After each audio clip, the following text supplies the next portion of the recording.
په یوه ارام کلي کې یو ځوان چرګ اوسېده چې د نورو په څېر یې یوازې دانه نه ټولوله. هغه به هر سهار د لمر ختو ته کتل لکه یو راز چې ورسره وي. یوه شپه ټول ویده و، چرګ ناڅاپه یو غږ واورېد. داسې غږ لکه څوک یې چې نوم اخلي. ورو له کوټې ووت. سپوږمۍ روژانه وه او د انګړ په منځ کې یو سیوري ولاړ و. سیوري ورته وویل: که روغتیا زلور یې نو ما پسې راځه.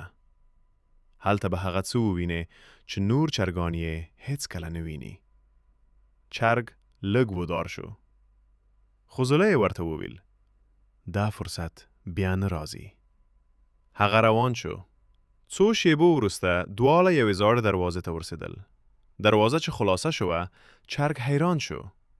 هلته یو لوی میدان و له دانو ډک، خو هیڅ چرګ نه و. سیوري ورو وویل: دا د هغو لپاره دی چې ویرې ته ماتې ورکوي.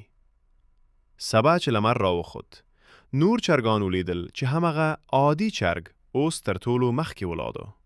خو هیڅ څوک نه پوهېدل چې هغه یوازې دانه نه بلکې ضرورتیا یې هم موندلې ده.